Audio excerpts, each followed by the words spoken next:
Chicha umekolea nazi mtoto na magarasi. Chicha umekolea nazi mtoto na magarasi. Chicha umekolea nazi mtoto na magarasi. Mheshimiwa mgeni rasmi, kikundi chetu kimepata faida mbalimbali kama zifuatazo. Kwanza, kuunganisha pamoja vikundi mbalimbali vya mazoezi ikiwemo kile cha mkoa wa Kusini Unguja, lakini kinachotoka wilaya ya Kati kwenye kijiji cha Uzi. Hawa wamekuwa ni wadau wetu wakubwa ambao mara kwa mara tumekuwa tukishirikiana nao. Aidha, wanatualika tunajumuika nao mkoa wa Kusini, ama wao tunawaalika tunajumuika nasi kwenye eneo letu. Lakini kama ambavyo umeona hapa, tunao wana vikundi mbalimbali. Kwa hiyo hii ni sehemu ya kazi yetu kuunganisha wana mazoezi kwa ajili ya kufanya kazi kwa pamoja, lakini pia kutambuana na kujenga urafiki kwa jumla. Sambamba na hilo, kikundi chetu huwa kinatoa misaada kwa wenye mahitaji zaidi. Tatu, kushiriki katika shughuli mbalimbali za ujenzi wa taifa kama vile kufanya usafi na kadhalika.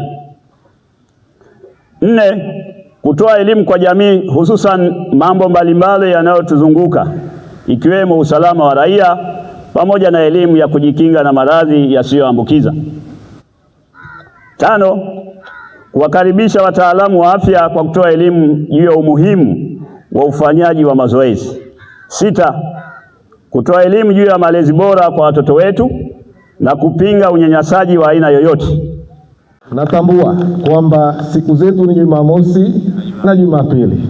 Kwa maana hiyo, na mimi nitatenga siku japo moja katika mzunguruko wangu katika mwezi, japo mara moja kuja kufanya mazoezi. Kama ilivyo afya ni mazoezi, mazoezi ni afya, na vile vile mazoezi ni mahusiano yalokuwa mazuri. Manake leo hapa tuna vikundi visivyopungua vikundi 6 au 5. Kuna vikundi karibu 7 ambavyo tunavyo hapa, na hivi vikundi vyote vimekushanyika hapa kwa sababu ya mahusiano mema tu. Kasema kocha pale, maana yake ikachukua simu tu akapiga. Maana kama kulikuwa hakuna mahusiano, maana yake msingekuja. Na kile kitendo cha kupigiwa simu tu mkasema tuende kwa wenzetu, maana yake hayo ni mahusiano mazuri.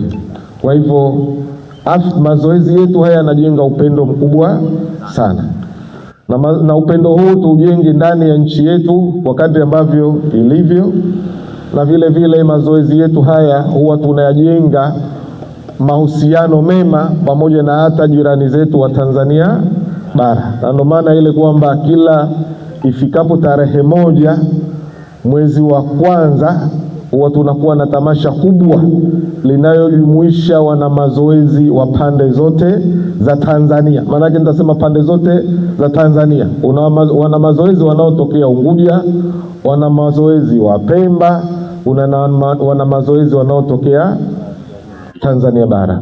Vikundi tunawashukuru sana, msituchoke na sisi kwamba muda wote tunapokuwa na mwaliko basi tuko na nyinyi, pamoja na mambo yetu haya mengine kidogo yanaleta shida, lakini tutajitahidi kwamba tunapopata nafasi basi mkiwa na shughuli yoyote, kwa tafadhalini karibuni sana kutoa mwaliko katika kikundi chetu ili tuendelee kuungana sote kwa pamoja, tudumishe umoja wetu huu. Kwa hiyo zaidi ya hayo, la mwisho nasema kwamba karibuni na asanteni sana katika Ziwani. Asante.